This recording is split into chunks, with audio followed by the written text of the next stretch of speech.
राधा कृष्ण पादान सहगण ललिता श्री विशाखान्विताश्च नमः ओं विष्णुपादाय कृष्णप्रेष्ठाय भूतले श्रीमते भक्तिवेदांत स्वामी इति नामिने नमस्ते सरस्वती देवे गौरवाणी प्रचारिणे निर्विशेष शून्यवादी पाश्चात्य देश तारिणे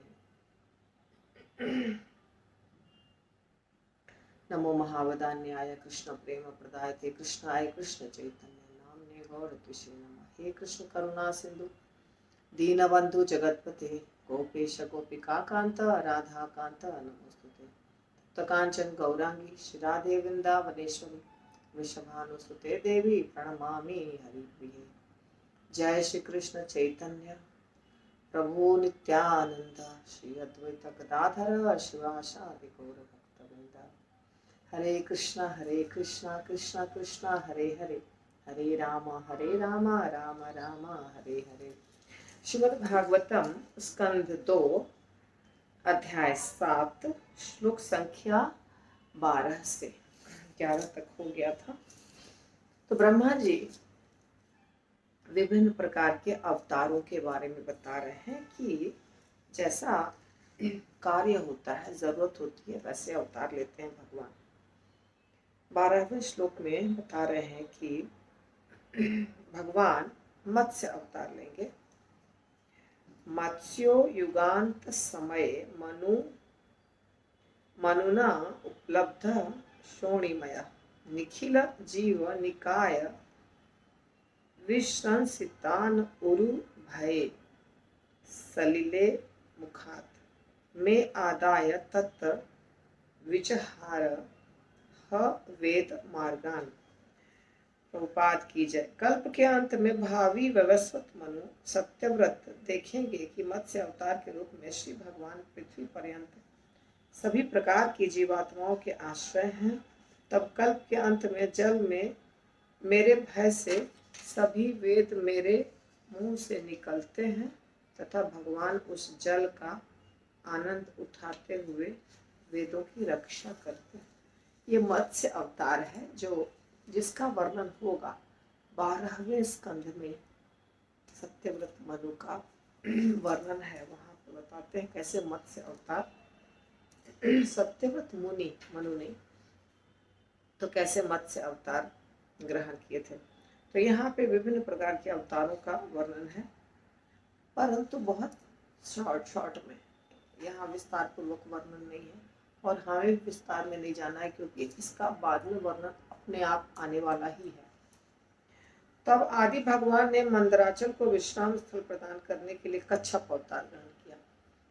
ये समुद्र मंथन का जब वर्णन होगा तब कच्छप अवतार का वर्णन होगा और उसका उपयोग मथानी की तरह हुआ। देवता और असुर अमृत निकालने के उद्देश्य से मंदराचल को मथानी बनाकर क्षीर सागर का मंथन कर रहे थे। मंदराचल पर्वत मथानी बना, वहां भगवान कच्छप भी बने, मोहिनी अवतार भी भगवान ने लिया जब अमृत निकल गया तब। फिर ये जो ऊपर भी खड़े होके भगवान देख रहे थे, नीचे आधार ऊपर खड़े थे, ऐसे अलग अलग रूपों से भगवान मदद कर रहे थे। देवता और असुर अमृत निकालने के उद्देश्य से मंदराचल को मथानी बनाकर क्षीर सागर का मंथन करते। यह पर्वत आगे पीछे घूम रहा था जिससे भगवान कच्छप को जो कुछ कुछ निद्रा में थे खुजलाहट का अनुभव कर रहे थे। उनकी पीठ पर रगड़, क्योंकि मंदराचल तो समुद्र में डूब जाता ना, तो उनको आधार चाहिए था कुछ, तो भगवान कच्छप बन गए और मंदराचल उस पर टिक गया। दोनों असुर और देवता मिलके मंथन कर रहे थे। श्री भगवान ने देवताओं के महान भय को मिटाने के लिए नरसिंह देव का अवतार लिया। उन्होंने असुरों के राजा हिरण्यकश्यप को, जो हाथ में गदा लेकर भगवान को ललकार रहा था, अपनी जांघों में रखकर अपने नाखूनों से विदीर्ण कर डाला। ये आपको मिलेगा 7वें स्कंद में। उस समय उनकी भौहें क्रोध से फड़क रही थी, दांतों के कारण उनका मुख भयावना लग रहा था। ये नरसिंह अवतार का, इस सारे अवतारों का सिर्फ जस्ट एक इंट्रोडक्शन भी नहीं, जस्ट थोड़ा सा बता रहे हैं ब्रह्मा जी कि ऐसे ऐसे अवतार हैं भगवान के। अत्यंत बलशाली मगर के द्वारा नदी के भीतर पांव पकड़ लिए जाने से हाथियों का नायक अत्यंत पीड़ित था। ये गजेंद्र का है लगता है।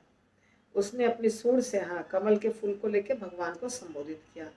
हे आदि भोक्ता, ब्रह्मांड के स्वामी, हे उद्धारक, हे तीर्थ के समान विख्यात, आपके पवित्र नाम जो जप में जाने के योग्य है, उनके श्रवण मात्र से ही सब लोग पवित्र हो जाते हैं।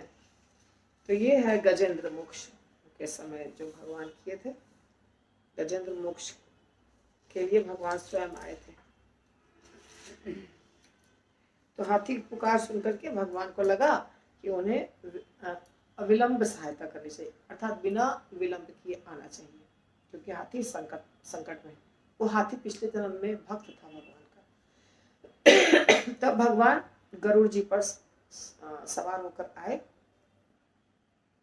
और अपने चक्र से उन्होंने मगर को काट डाला और हाथी को सूंड पकड़ के बाहर निकाला।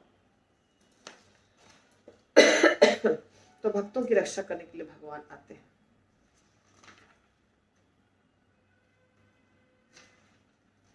भगवान समस्त भौतिक गुणों में दिव्य होते हुए भी अदिति के पुत्रों के गुणों से बढ़कर थे। वे अदिति के सबसे कनिष्ठ पुत्र के रूप में प्रकट हुए। ये कौन सा अवतार होगा? वामन, है ना।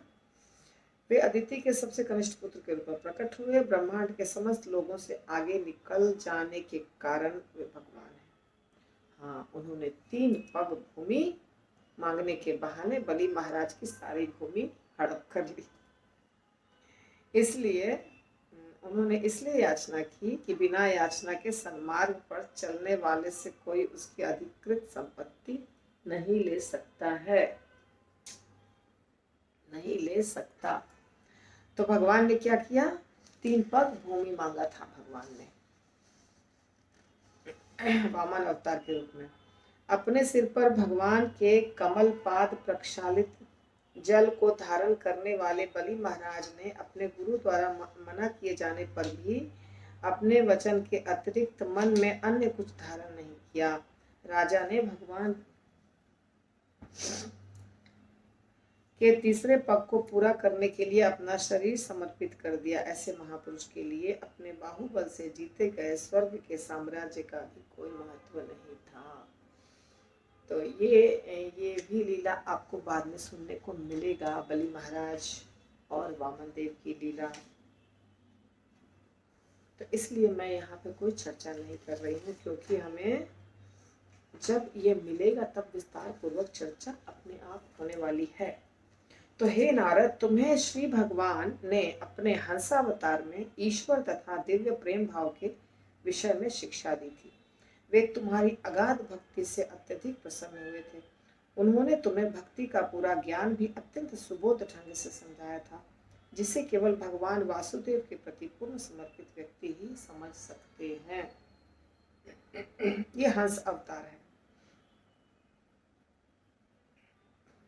हंस अवतार में क्या हुआ था? हंस अवतार में बता रहे हैं ब्रह्मा जी कि तुम्हें अर्थात नारद मुनि को ही शिक्षा दिया था। भक्त और भक्ति 2 परस्पर संबद्ध पद है। जब तक कोई भगवान का भक्त नहीं होता, वह भक्ति के गूढ़ रहस्यों को नहीं जान सकता। प्रभुपाद लिख रहे हैं, भगवान श्री कृष्ण ने अर्जुन को भगवत गीता अर्थात भक्ति का विज्ञान समझाना चाहा, क्योंकि वो उनके मित्र और भक्त थे। बात यह है कि सभी जीवात्माएं स्वभावतः परम जीवात्मा परम भगवान के अंश रूप होने के कारण कर्म करने के लिए कुछ सीमा तक स्वतंत्र है। अतः भगवान की भक्ति प्राप्त करने के लिए स्वेच्छा सहयोगी बनना है और पहले से भक्ति में लगे लोगों से के साथ स्वेच्छा से सहयोग करना पहली योग्यता। ठीक है ना। हमें अगर भक्ति करनी है तो हमें हमारे अंदर भक्ति करने की इच्छा होनी चाहिए, और जो भक्ति कर रहे हैं उनके साथ मिलजुल करके हमें भक्ति सीखनी होती है।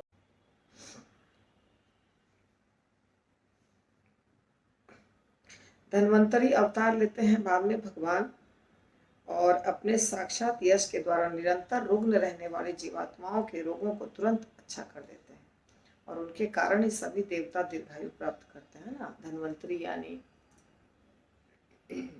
दवाई दवाई लेकर आते हैं।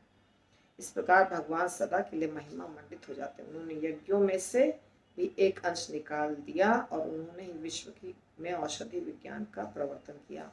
आयुर्वेद शास्त्र जो है धन्वंतरी के द्वारा दिया गया।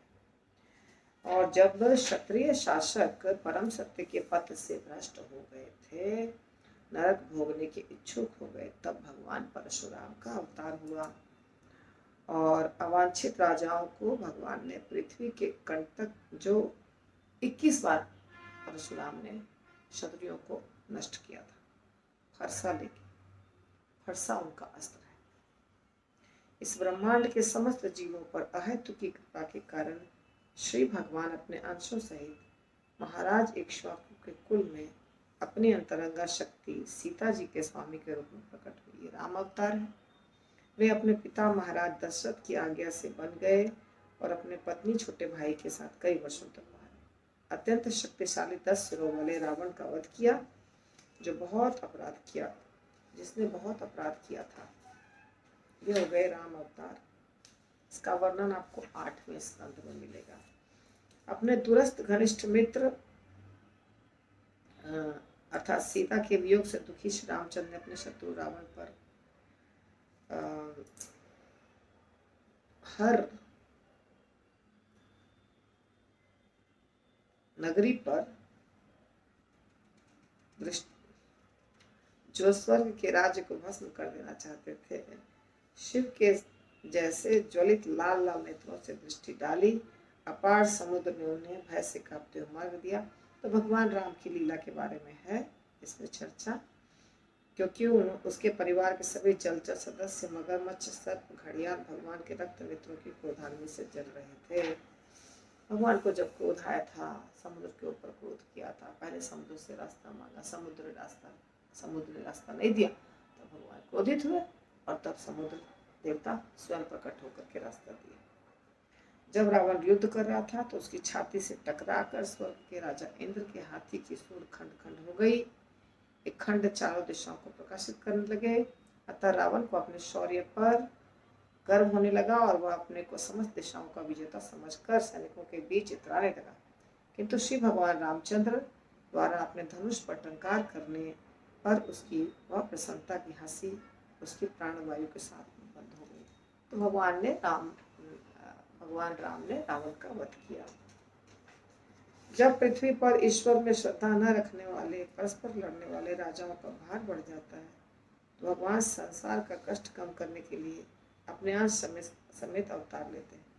सुंदर सुंदर काले काले केशों से युक्त अपने आदि रूप में आते हैं और अपने दिव्य महिमा के विस्तार के लिए ही अलौकिक कार्य करते हैं। कोई उनकी महानता का अनुमान नहीं लगा सकता है। यह है भगवान श्री कृष्ण। भगवान श्री कृष्ण के परमेश्वर होने में कोई संदेह नहीं है, अन्यथा जब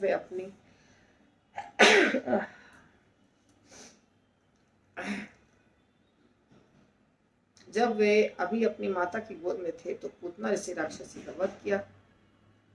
3 मास के आयु में गांव के छकड़े को कैसे पलट सकते थे। जब घुटने के बल पर चल रहे थे तब गगन चुमे अर्जुन वृक्षों के जोड़े को समूल कैसे उखाड़ सकते थे। ये सभी कार्य भगवान के अतिरिक्त अन्य किसी के लिए दुष्कर है। तो शॉर्ट में बता रहे हैं ब्रह्मा जी नारद मुनि को कि भगवान कृष्ण परम भगवान है। और जब ग्वालों तथा उनके पशुओं ने यमुना नदी का विषैला जल पी लिया और जब भगवान ने अपने कृपा दृष्टि से जीवित कर दिया, तो यमुना नदी के जल को शुद्ध करने के लिए ही उसमें मानो खेल खेल में कूद पड़े। उन्होंने विषैले कालिया नाग को दंड दिया जो अपनी लपलपाती जीभ से विष की लहरें निकाल रहा था। भला परमेश्वर के अतिरिक्त ऐसा महान कार्य करने में कौन समर्थ हो सकता। सारी कृष्ण की लीलाएं शॉर्ट में बता रहे हैं ब्रह्मा जी।